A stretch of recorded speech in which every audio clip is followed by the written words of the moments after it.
the more we understood what each other's boundaries was,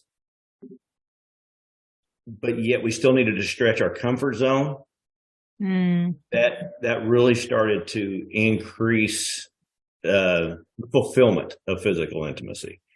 You know, sex isn't all that satisfying if you're not serving your spouse. Well, welcome to Pillow Talk. I'm Grant. This is my wife, Stephanie. And after almost 38 years of marriage, we've discovered how to communicate for better understanding and yoke our differences to pull stronger toward a common purpose. As certified marriage coaches, we want to help reignite passion and connectedness in your marriage through intimate, authentic, and unguarded conversations. Now let's have some pillow talk. Let's do it. Some of our longest standing coaches, some of our longest standing friends on the call to join me tonight to unpack the 4 pillars of intimacy. So I'm going to introduce them, but before I do that, I want to unpack just a little bit about intimacy. I looked up the definition of intimacy, and it's closeness or friendship. And so I thought, wow, how cool to have closeness and friendship in the 4 pillars of intimacy. So pillars, the 4 pillars we're going to unpack for you tonight are physical, intellectual, emotional, and spiritual. Okay, well, like we said, we've been married 38 years. We like to say we were knocked up, but not out. So yeah, we got married for all the wrong reasons, but it's really been a great, probably 35 years. Sure. That's awesome. And when you talk about the 4 pillars of intimacy, I kind of did a framework for it. But let's open up with the physical intimacy. And I think specifically for marriage, when you've been married 38, 39 years, how do you keep monogamy in the relationship hot? How would you answer that? Well, first of all, marry someone that's hot. Of course. That's been my say-so anyway. For us, everything, and to me, all 4 of these is going to fall right under this. Everything begins with conversation. And one of the main things what we've learned is if you're not ready to talk about it, you probably shouldn't be doing it. And I would, if you're already married, you probably ain't got a choice, but I would definitely say the conversation is where it starts. And once you start to really get into that, in-depth conversation, and man, it's not easy. I mean, I'll never forget driving down the road, and all of a sudden I just started I didn't come out and say I'm bored, but it's just like, man, I just don't understand, why you aren't more aggressive and all this stuff, And so we started having those conversations, and it wasn't easy for either one of us. But what we learned is that, the more we understood what each other's boundaries was, but yet we still needed to stretch our comfort zone, that really started to increase fulfillment of physical intimacy. Sex isn't all that satisfying if you're not serving your spouse, which means you can't ask them to leave their boundaries. And so in order to do that, you got to know what those boundaries are. At the same time, usually one's more aggressive, one's a little more experimental. And so don't let just like, oh my God, I could never do that, also get in the way, but you got to have that conversation. You got to find out what's a comfort zone issue and what's a boundary issue. There's things for us that is just not on the table. And that's, both of us. And so, right. But I have to say, we've been married 38 years and it's never been hotter. I love that. Well, I love the freedom that you guys have. I remember when Greg and I began to have conversations around it. And again, those of you that know our story, I was raised in a family where every abuse was present. So physical, emotional, sexual abuse. And that caused a lot of necessary conversations for Greg and I. And one of the things that I think that we committed to is we always wanted God's best in not just physically, but intellectually, emotionally, spiritually. And we're going to get to some of those aspects of the 4 pillars as well. But I remember one time when he looked at me and we were having this heated conversation, and he's like, Julie, I just want you to want me. And we got in this battle back and forth. And I kept saying, Greg, I don't know what else you possibly could want from me. And so here was one of our heated, very real discussions. And I said, I have never told you no. And his response back to me was, Julie, you may have never said no, but you've never said yes. And that made me realize immediately that there was an area of life that God wanted me to reclaim, because I went to rebut and go, I was like, oh, shoot. This actually is something inside of me that God wants to change for a freedom. There was a real uncomfortableness around the whole conversations of sexual intimacy. So I love the freedom that you're talking about. And you're right, Grant, it all begins with those honest conversations in a way that it's honoring both to one another. Steph, what would you add as far as physically in the bedroom to be able to keep the intimacy hot? Yeah, I think it's a couple of things. Speaking from the woman's side of things, I think it's understanding the seasons of life that you're in, because we all know as women that those things do change. And it's being able to have that honest conversation with your spouse to say, look, it's always been XYZ. Now, because of changes in my life and different seasons, different things that I'm going through, we need to tweak things a little bit. And so I think it's not saying, oh, I don't want to have sex with you anymore because XYZ. It's pivoting and replacing what I can't do for what I can do. Does that make sense? Yeah. It's up to me to create the desire in me for him. It's not his responsibility to, okay, I'm going to get really, it's not his responsibility to make me want him. It starts right here. And it's finding that space. It's having a conversation with God. God, how do I serve my mate? How do I get fulfillment and enjoyment and satisfaction? Physically? Yes, physically, sexually. How do I approach that now? What are the roadblocks that I'm up against? And then as I have that conversation with God, we say that, intimacy is more than sex. Intimacy is knowing each other, and knowing each other starts with knowing God.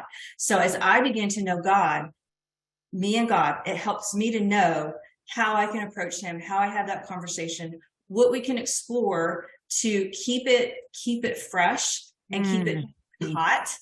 We're on a marriage call here. There's no kids.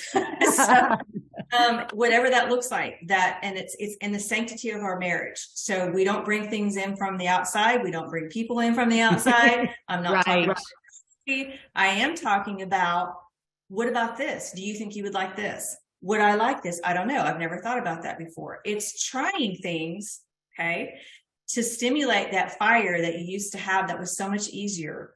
Maybe it's going parking. I'm just saying, you're married. Find those things that can begin to get your mind going in a different direction with your spouse, not with somebody else. But understand that in the seasons, there's really communication that needs to happen. There's about 4 seasons in a marriage where there's going to be some changes, and it's respecting and understanding where we're each at in that season, and understanding the expectation of how our physical intimacy is going to look could change. But it also doesn't have to be just like the world says it has to be. Ladies, menopause does not mean that your sex life is over. Figure it out. We're Nick and Amy. We have been married 20 years this year, and we have 4 kids. 3 dogs. 3 dogs. Yeah, we're a little crazy. We just love helping marriages. If you've listened to us at all, I think my motto is that marriage should not be mediocre.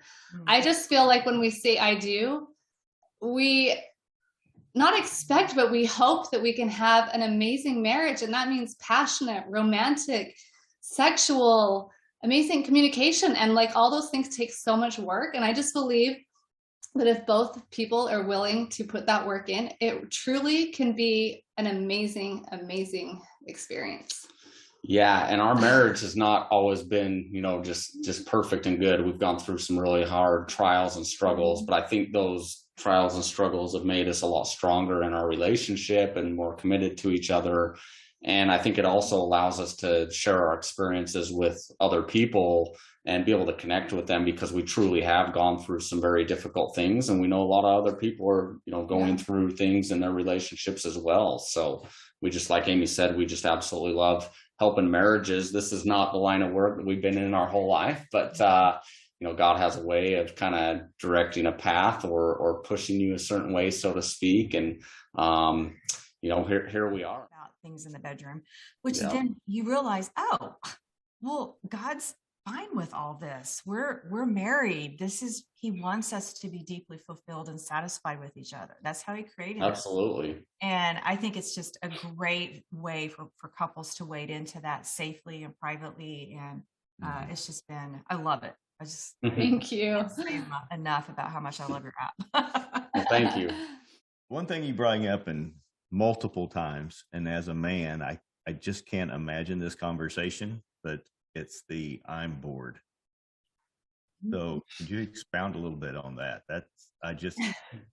This is a funny story. We'll give the two versions, but it was actually Amy that was bored, and she came to me, and at first I was a little bit, I guess, offended. I'm like, wait, am I not good well, enough? Stepping back, I just surprised him one day with a bedroom game that I bought online. It was appropriate, but it was like trying some stuff. We were, how do you say it? Like we had just gotten kind of in a routine. Yeah. Like we weren't like super into like trying anything new, I guess. And I bought a bedroom game, surprised him. He was kind of like, wait, kind of got offended a little bit.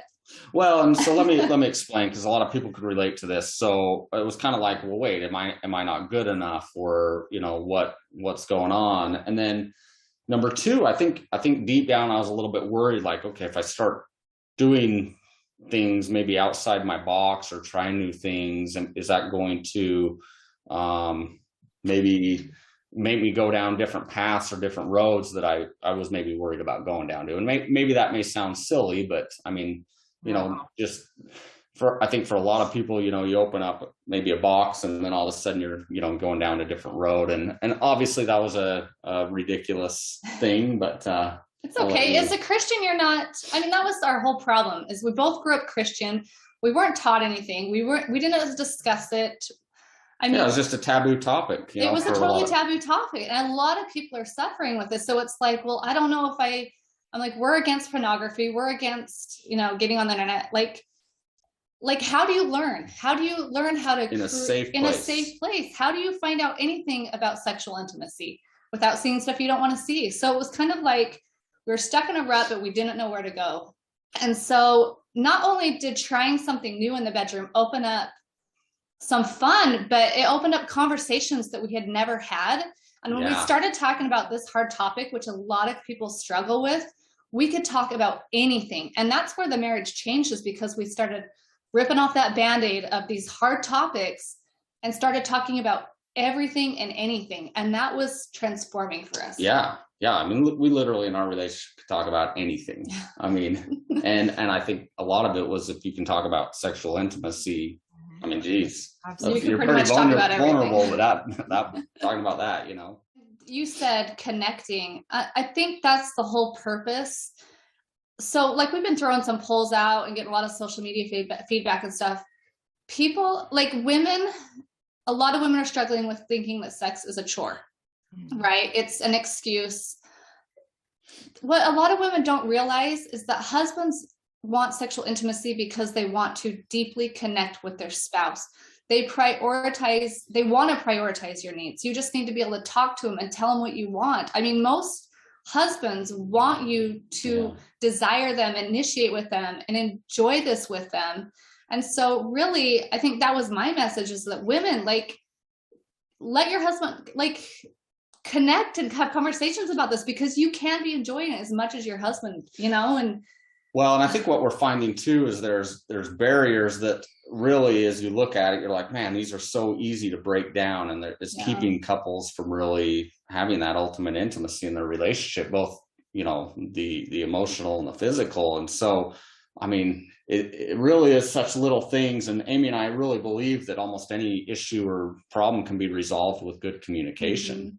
And so we really hit upon that and so many people, it's so hard to have those conversations, but teaching people how you can have those conversations, or maybe the best ways to approach those conversations. And really they can be life-changing for a lot of couples. How much that you put so much focus on communication, because that's something that we always talk about, is that, to end frustration, you have to have better communication. And I think what you alluded to, especially in a Christian community, is we love God, we love our spouse. We're not looking to be unfaithful or weird, but yet there's no place for communication that's safe. And so there's that frustration that builds up, right? Because deep inside that you want something deeper with your spouse, but you don't know what that looks like, so you avoid it. And so that's one of the things I love about your app, is that there's conversation starters in there. I love it because it's not just talking about sex. It's talking about connecting. And that's just fabulous. I love that about your app. And so that is what you just said. If you can begin to have those conversation starters, then you get into more comfortable settings of being able to talk about. Yeah, absolutely. I love the approach of that, to approach that. It's not this scary space. It's approaching it, knowing how it looks for your unique marriage, and not being afraid to step into that. And then hearing other couples doing that, hearing this, it all of a sudden puts it into space where it's like, okay, we can be free to do this now. We're okay to have this conversation. And it's great. It's just a great space. And one thing I also thought of is when you were talking about, the husband wants to satisfy his wife. Yeah. And how the wife so many times is complaining because he's always there, knocking on the door. Here I am again. And part of that is because, one, she says no. Two, she says yes, but she means no. Yeah. And we were just driving to Oklahoma City last night, and it just kind of came out. And I was like, there's a difference between having sex and having sexual intimacy. Yep. When you have sex, it leaves you wanting more. When you have sexual intimacy, it leaves you fulfilled. So if you want to slow down, and a man's libido is not going to let him stop, but if you slow down, show up. Yeah, that's always been a big thing for us, is and finding ways to signal that, hey, I'm showing up tonight, or tonight I'm here for you, but maybe I'm not showing up to the level that I could. Today was a rough day, right? So it's being available. I feel like as a wife, and I don't know about you, Amy, but I hear so many women use excuses for the fact that they don't have the libido, or they have kids, or I'm in the age where it's menopause and it's and those are all legit. Those are reasons, but let's not make an excuse. Let's find a way to shift and pivot in those seasons, so that I'm not saying, well, too bad for you because I'm dealing with this. I know you don't ever get to have sex. We can't be intimate. And so I feel like I want to champion women to say, be engaged with your spouse and have that communication. And that's what this app is great for. But have that communication where you can say, hey, babe, I love you and I love to be with you. Here's where I'm at right now, though. So let's figure out a way where you can be fulfilled, but you also understand the struggle that I'm having, instead of saying no, like, well, too bad, I can't do it. Yeah, so true. Yeah, I'm so tired of women making excuses and the man just has to deal with it. But the problem is that they're not going to get the help that they need. Right. There's products, there's herbs, there's medicine. I mean, there's ways that if you really want to not have an excuse, you can get help most of the time. Absolutely. And that is a huge issue for women. They just, like the kids, whatever. I'm like, we got kids. Everyone, I heard a quote the other day. You make time for what is important to you. Yep. You make the time. We all have plenty of time in our days, and the excuses that people are too busy or kids or all that stuff, they're absolutely excuses, because if your spouse and your marriage is a priority to you, you will find time to serve each other.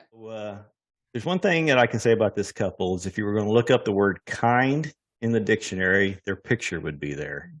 I've never met a person yet that just didn't talk about how wonderful they were and how much they enjoyed spending time around them. So this is going to be great. They've developed programs to help meet the dire need that we have in society today, and that's the revelation of purpose. They're touching men and women as they seek to answer the question, why am I here? All right. We are excited about living life together. We are in this mission together and we're helping people find their purpose. And we just absolutely love the freedom that we see people gaining from this. It's amazing what you can do with just a few conversations. And personally, we just became grandparents. We had 2 grandbabies born in September, about 12 hours apart. So we got a double dose. Wow, congratulations. Yes, well, thank you. It's so exciting to get to have the babies over every once in a while. And we just love being a part of our boys and their wives and their kids, their families. And, it's a reminder to keep chasing after the things that are important and prune the things that are holding you back. Yeah, that's a very good insight right there. Yeah. That'll preach. Yeah, so it's fun. We love the topic of purpose. I love how you guys talk about forever with purpose, because without purpose, forever sounds awful. Oh, yeah. And anything we're doing in life without purpose, really, whether it's a job or even a hobby or certainly marriage, like if there's no purpose, what's the point? It's so exhausting. Yeah. And then things don't go well, and then we just talk about the problems forever. So I like how you guys approach, like, let's go back to the purpose of what this is all about. It's so much more of a powerful conversation than diving into all of the problems that have existed. Oh, definitely. It's just like if you're working towards something instead of away from something, it seems like life is just better. Gives you a better outlook and more energy. Yeah, I agree with that. My question would be, you did not pick the easiest of avenues to get into. Why marriages?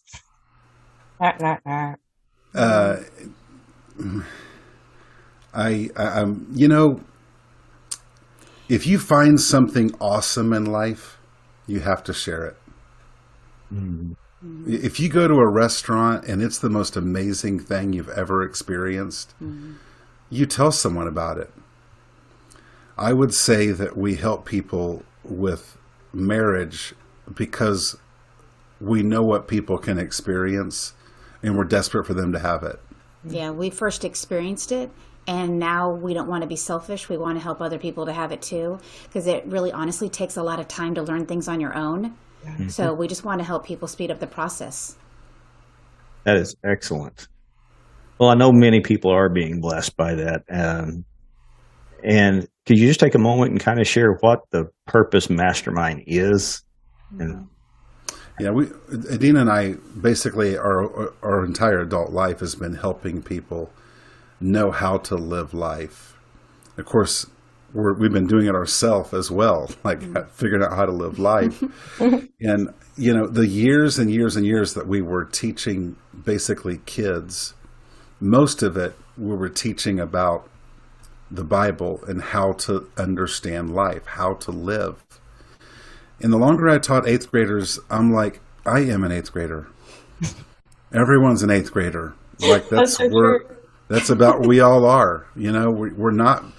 The more I taught them, I'm like, I'm not any different than them. I'm teaching them what I need to do. And so the Purpose Mastermind is something that grew out of our life. We didn't ever plan it. It just kind of happened, and we just keep doing it. And it's become this thing that's taken on a life of its own, really. We don't have, both of us would probably rather be Walmart greeters than do what we're doing, because we don't really have an entrepreneur spirit. We really don't like being our own boss. I'm not a good boss. I don't like building a business, but I am probably addicted to people knowing their purpose. And that's the goal of the Purpose Mastermind, is people knowing their purpose, because I think we struggle with this ourselves in our own lives. If we don't know our purpose, I think the default setting for a human being is to spend our life either regretting our past or focusing on our problems.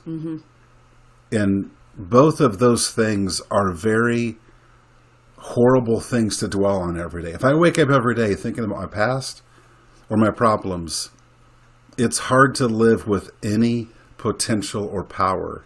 But if someone knows their purpose, you got something to do every day. Mm-hmm. In spite of the fact that you have a bad past, and in spite of the fact that you have problems. Mm-hmm. You can wake up and say, but I got purpose. Love And it. purpose covers past, and purpose covers our problems. So let's go. And it helps to release us of the magnetic hold that those things just seem to just have on us. And it doesn't seem like we're ever going to get free of those things. And so we want to help people to realize it's not as hard as you think. And the life of freedom is worth what it takes to get to there. It's a completely different way of living. It's a completely different way of experiencing life. And it just feels peaceful and free. I love that you use the word freedom. I just think that marriage, we kind of talk in that lane, is the one place where complete freedom should be experienced. Mm-hmm. However, there does seem to be, we're talking about the different mindset. You mentioned being, living in the past or being problem focused. And there seems to be a mindset problem with that, doesn't there? That, we can't live in freedom because we're looking for something that's not there because we're always looking through that lens of past or problem. And so what do you advise? What can we do as marriage coaches to help couples start to have better conversations about sex, desires, fulfillment, intimacy in general? How does that conversation start in the realm of purpose as a married couple? A big question. I wish we had a campfire in about 3 hours. This is why people don't, I'm convinced that people don't need their problems to change. They need the thinking they have about their problems to change. Mm-hmm. And when the thinking changes, then the problems change. Mm-hmm. I think that the area of sexuality, it absolutely exposes the deepest pains and deepest fears of our life. Absolutely. And when that happens in marriage, we're like, oh no, my past is showing up in my marriage. Kinda. But it's showing up to be healed from it. Yeah. And it's so interesting because with our work with couples, you see it a lot where someone in that, or both of them, had something happen in their past that was the most painful moment in their life. And now they're married to someone, and the physical act is very, very, very similar to the worst moment in their life. Mm-hmm. And in human instinct, it's like, well, I need to avoid this. Yeah. I don't want reminded of the worst day of my life, so I need to avoid this. And so that's where sexuality between a husband and wife can be destroyed at that moment, because it feels like I need to protect myself from the worst day of my life, and the easiest way of do that is if we're never naked together again. Yeah, so good. But I think that the problem in marriage, that problem is exposed, not so that we're reminded of our past, but so that we can be set free from our past. Exactly. That, we were doing the 4 pillars, and when I mentioned physical intimacy, I was shocked you jumped on the opportunity to kind of discuss that. And one of the reasons I was shocked that you jumped is because coming out of the church world, it's almost a taboo subject, So what can we do to make it where it's not taboo in church? And I'm not talking about from the pulpit, but just the discussion. I actually really love to talk about this in the right way, in the right platform, because the relationship between a husband and wife has been created to be the most intimate relationship that we have on earth. And when I walked into our marriage, I was not able to get completely intimate and chasing him, because I had different things in my past, like we probably all do. But the things that I had, it was hindering me from giving all of myself to Mark. And so you have to walk through how to figure out how to do all of that. If I can summarize it all and kind of just give one point on what helped, it was making a decision on how I'm going to respond to this friction of, this is supposed to be the most intimate and beautiful experience between a husband and wife. It's meant to draw us closer, help us to bond. It's meant to just help empower us as a team. It's supposed to be authentically giving me all of myself and my spouse giving all of themselves to me. And right now, because of whatever that's behind me, it's making me feel like I don't even want to go there. Like I'm going to give whatever I can, and it might be 25%. It's definitely not going to be uninhibited, chasing after him kind of stuff.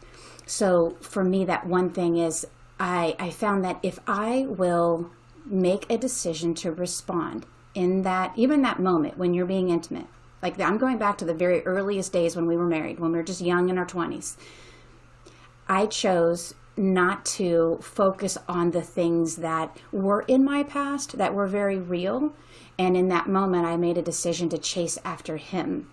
Because when I chase after him, remember how I said earlier, you decide what you're going to chase, decide what you're going to prune. I really live by it. What do I want to chase? I want to love this guy. I want to ferociously chase after him and give him all of my love. And I want to have an uninhibited love with this guy. And I like that too. Bet you do. I think that the topic in the church has got to change. We've got to stop talking about pornography and start talking about being free in our relationship with our spouse. So good. I agree. We are talking, I'm telling you, when I talk about pornography, I refer to them as the screen people. The screen people. Everyone is fixated on the screen people, and the real people are losing. Mm-hmm. And you have a lot of marriages where, let's say, in lots of cases, the wife is like, "You're not watching pornography, are you?" And the man is fixated on, "I hope I don't watch pornography." And so we're all thinking about the screen people. Mm-hmm. We're just not creating anything great between us.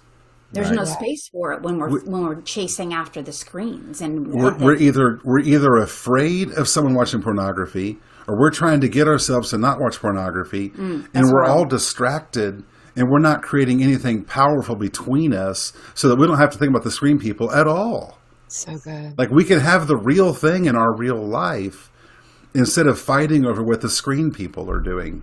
Mm-hmm. So I'm tired of talking about the screen people, when the real people need to be swinging from the chandeliers together in powerful love people. Yeah. I'm tired of talking about the screen people. Mm-hmm. I think they're laughing at us because we're all fighting about it. We're just not having the real experience of powerful love together that we can have.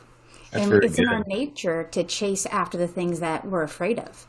Mm-hmm. It's like whatever we're afraid of, we have to address, we have to put time into it. And and there are real concerns. So I'm not saying that there aren't concerns, but how are we handling it? Are we totally thinking all the points in our day about how to avoid this or how to make sure this doesn't happen? If we have a heart posture of chasing after the things that fear is driving us towards, that existence is junk. It is not fun, or it's no way that I want to live. So what can we do? Like, we've got to figure out how we can work on whatever is in front of us that's hard. And right here, we're talking about the screen people and intimacy. What can we actually invest our energy into that will get us somewhere where we really want to be? Well, it's a whole different kind of courage of just saying, you know what, I'm going to chase after this guy. I'm going to give him everything that I have. And when he gives me all of himself, it just makes everything in our lives better, because we both had times when we didn't give ourselves completely to each other. I mean, we thought we were, but we weren't. And when we both decided to just give ourselves completely to each other, it made every aspect of our lives just have, like this superpower. And it just changed everything to this place that I didn't even know existed. How do you guys take the time to stimulate conversation and connect on an intellectual level? Because I find that this is an area where, if you're not careful, it's easy just to say, "What'd you do today?" "Oh, nothing much." "What do you want for dinner?" "Okay." And you're not having any of those deep conversations. Do you guys have some best practices or thoughts surrounding intellectual intimacy? I think one of our best hacks and practices between us personally is we learned a long time ago that when something good happens in our days, or in our day at jobs, whatever that would be, we save that piece. We save that good piece. We don't share it with anybody until we get home and share it with each other. And many times it stimulates an intellectual conversation. And I won't go into all the things that could be, but I think a lot of times as couples, we're so involved with our work colleagues, with our after school stuff, with our following our kids, our grandkids, that we even sharing with our family things that should have been shared first. Not that it's private, just that we keep that as a special place to share first with our spouse. And that begins to create trust and excitement and anticipation of that end of the day conversation. And then that allows us to challenge each other, to stretch in our beliefs, and not to dampen each other with, oh, well, I don't respect your opinion, because you know what I'm saying? It's never fresh. So we think that being challenged is huge. And sometimes that comes with bringing something new to the table, even intellectually, that can start those conversations and stretch and grow our capacity for intimacy intellectually. Every time you share a story, it decreases in the excitement of that story. So that is definitely something. It's like a joke or anything. It's just not as funny the second, third, fourth time you've heard it. So that's one thing we try to do. She's right. Challenging. Allowing that other person to say something that's out of your comfort zone as well. I say things all the time that she's just like, not sure she's ready to hear. But another thing is affirming the other person when they have an opinion. You don't have to agree with it to say, oh, that is a good point. Let me think on that. So, and you might end up agreeing with it. You might totally change, But another thing for us, I think, is really important is come with some curiosity, be captivated by what they're saying, and that's a choice. Almost everything in life's a choice. I mean, I get so tired of hearing all this, that's just who I am, bull, No, that's not who you are. That may be who you was, but you are a new creature in Christ Jesus. Right. Yep. And I'm never happy with who I am. And the only reason that's true is because I want to be better for her.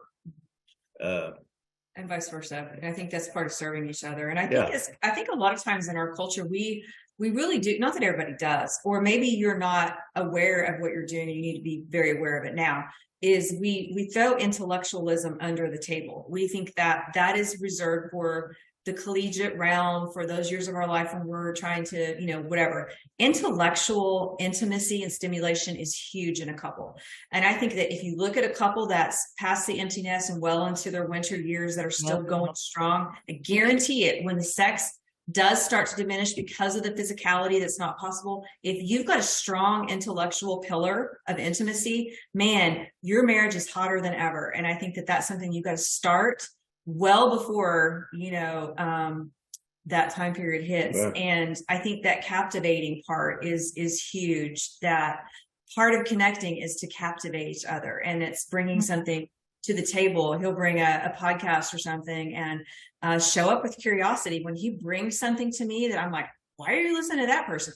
Instead of it that way, I'm like, oh, interesting. So what captured your eye on this that is put of listening to this right now? And then my curiosity plays off onto him, and it just becomes, and we begin to pull out the really good meat out of anything. You could throw any conversation, any podcast, and any person in the world at us, and we'll pull some meat out of that and grow from it, because that's the intellectual intimacy that we've developed over the years. All right, let's move on, because it kind of bleeds into emotional intimacy. Talk to me a little bit about the emotional pillar. One of the things I know you guys have said is that marriage should be built on healthy over happy. Yes. And I love that thought. So share a little bit with everybody what that means to you all. One thing, we live in a society that is happy addicted, and not realizing that happiness is a byproduct of doing the right things. So one thing is very, one thing is that it's preached everywhere right now, and I agree with it. but it's the word vulnerability. But I do struggle with how it's being preached. And it's being preached like, guys, you need to go out and have a bunch of guy friends that you can just spill your heart to. No, you need to get closer to your wife. It comes to being, for men especially, when it comes time to being truly vulnerable, man, there's nobody better than to have that person that you go to bed with every night, or that, you know, that you sit across the table with every night, that you can just spill your guts to and know your heart is being protected. Today, we are blessed to have not only fellow marriage coaches, but dear friends, artist spousings, James and Lisa Duvall. Thank you for joining us here on Pillow Talk. Hey guys, so good to be with y'all. We're so honored that you would have us. Yeah, we've been looking forward to connecting with you guys and had you on our podcast, so we're glad to be on yours now. It was great being on yours. That's probably one of our highlights for sure. Yeah, in fact, no probably about it. It was definitely one of our highlights. So we talk a lot about that life happens, you know, for you, not to you, if you choose to approach it that way. And that's one of the things I love about coaching and what you guys do is it helps a marriage to build towards where you want to go instead of where you've been, whether that's something traumatic or something that you've had to work through as you came together from broken families. So much of what you just said alludes to that. You know, where you've been, you could have stayed there, but you began to develop yourself in different ways. And your podcast, The Art of Spousing, I love, you know, marriage is much more of an art than it is a science. And so I think that right there shows, you know, you've got to be creative and intentional about moving from where you've been to where you want to go. And I think that there's a lot of tools out there that can help us do that. And I think a lot of what you guys do on your podcast and several of the things that you offer are so valuable. And you bring so much to intellectually almost to this space. As we've talked with you guys and we've actually leaned into some of the tools that you've used, you know, you've helped us with those. One of those being an Enneagram. Yeah. Which one of the things Grant and I say all the time, we talk about, we've learned recently in the last 5 or 6 years as we've went into an empty nest, right? That, you know, we grow separately together, that we're both still in a personal growth journey, but we're doing it together. And I think that's the communication. And I love that the Enneagram taps into that. It's helped us to see how we are, how we think, how we process thought, how we process emotions, all the things. And we've been talking actually about the 4 pillars of intimacy: emotional, spiritual, intellectual, and physical. And if you wouldn't mind, I would love to hear your thoughts on maybe some of the ways that Enneagram, as you feel led here, can shape and expose and you know, to each other, to a couple, things that maybe you would never think about. But once you see those, it completely explains, quote unquote, why maybe you've always had trouble relating as a couple in different areas because of some of these skills that you'll learn through this great tool. I think that's a fantastic question. I feel like, as you guys, y'all have grown together independently and then together, and you've learned about each other's personalities. There's lots of tools out there for personality. A lot of them very valuable. We love a handful of them, honestly, but Enneagram has been exceptional in that we're able to, because it's a tool of empathy and understanding, is that you're actually, one, I understand myself, but more importantly, and as it is in relationship, I understand James. And so one of the things that I've learned about James that has caused me to greatly respect him and actually leverage him in me being better at who I am, because, you know, marriage can make us better together. We can be better together. One of the things that he is a synthesizer of information. He moves into action. He sees roadblocks and he removes them, and he, like dynamite, blows it up and go, you know, so because he's very action oriented, I'm actually not. And so I can get stuck in my head and processing information over and over again. And I want to have everything in order. And I want to make sure it's all, I'm actually risk averse. So, but he is not, in a healthy way. Mm-hmm. So it really has actually, especially in the last couple of years, I went back to school because he gave me courage to do that. There's a lot of times that James has given me courage to step out. And it isn't this big cheerleader, rah-rah, you know, flattery. It's authentic words of encouragement and then resourcing, going, that's it. We're signing up for school. I filled out the loan paperwork, blah, blah. And I'm like, am I doing it? And he's like, you're doing it. You're going to be great. It's going to be fantastic. And I'm like, so I love that about him. And it really it's made me a better woman, a better mother, a better individual. My confidence has grown tremendously. On the other hand, this courageous dynamite blowing up stuff has a very strong personality. And I have to be mindful that beauty that I just described has a shadow side sometimes. And so, he doesn't abuse that, but I am mindful of that and give grace and space for sometimes when he hits me, not physically hits me wrong, but when his words or his actions or maybe if he's not super careful with my emotions, because I happen to be a sensitive girl, then I actually process through that way, and it allows me to extend grace to him. But he's always quick to say he's sorry, or if he knows he came out too hot. So.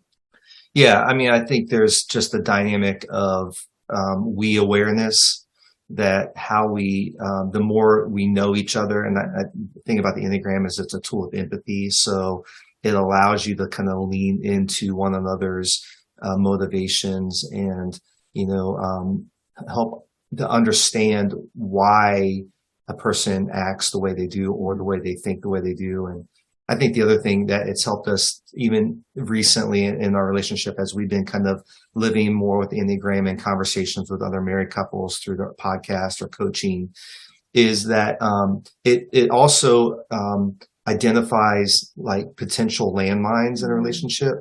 So one of the things that has been kind of a recent discovery for us is, Lisa's a 2, so she's a helper. She's motivated to help. It's how she shows love and how she receives love. And I see ways you need help, whether like way before you ever see you possibly need help. Right. And I want to smother people with help sometimes. Yeah, you're very helpful. But one of the things that's been a discovery for me, and this is very, very recent, is if I offer to step into her world and help her, like if I offer a suggestion or I offer, hey, you can think about doing it this way, it causes tension in our relationship because I'm actually invading her space and kind of stepping into her identity a little bit as by just what I think would just be being helpful.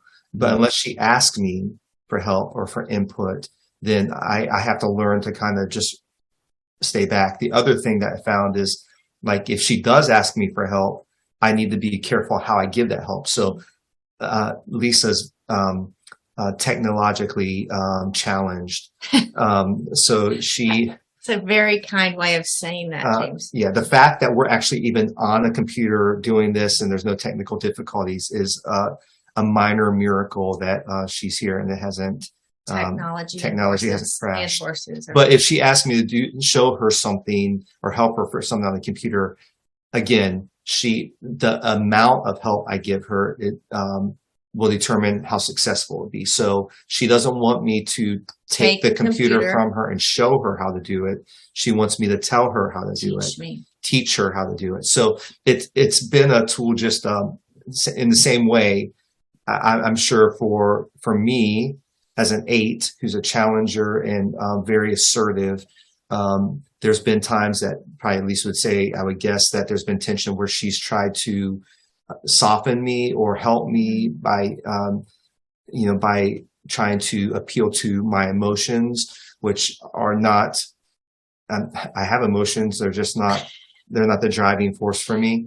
They're just not out there. Right. And so I think when we understand each other, it's interesting. We just did a conversation with a young couple who, married 2 years and, their COVID wedding and, they're going to be on this week's, we just interviewed them for an upcoming episode for a podcast, and he's a 4 and she's a 6. So he's a creative, sensitive, internalizes emotions, and she's, a 6. So she is threat assessing, and just the dynamics of her giving feedback to him actually, is a tension point, because as a 4, everything he does is very personalized to him. He's unique and so forth. And so her feedback to him stepped into his ego of who he is as a person. So that was kind of aha. When you understand the dynamic of who you are as a couple, it can really help you. That we talk about me awareness and we awareness, and when we understand who we are as a couple, then we can move in strength with those understandings. And that one simple thing with that couple, she's going to give pause to giving feedback, and she's going to ask, "Is this a good time?" And he may say, "You know what? If we can talk about that tomorrow," because he just needs to wrestle with himself. So just that one, or just the win for a second. He just needs to celebrate the win. Just tell me what I did right. Yeah, just tell me what I did right. How good I am. How unique I am. Which brings us to the final pillar. Let's I think the segue is really good, actually, because what we just to tag on what we were just talking about spiritually, this actually taps into that, that we each have a unique spiritual relationship with God. The thing I love about God is that we're joined in marriage and we become one, right? But we're still individuals. We're still God's kids individually. And I think that sometimes we forget that. We think that we have to be exactly the same spiritually. And what I love is it's that nurturing part. With spiritual intimacy, I think it's all about nurturing. And that means I'm going to help him grow. I'm not going to coddle him, but it's about helping him grow. It's about knowing how he connects with God and respecting that.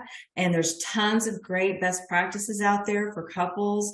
There's so many things, and I encourage people to take all of those, but find what works for you.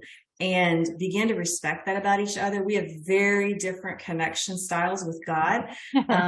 And we've learned how to make the space for that and recognize when one of us is not getting that, and not condemning, like, well, if you would just get up every morning and read your Bible an hour a day, then you would have the answer to this question. No, he has a different connection with God than I do. So it's about leveraging how we sit with God and then nurturing.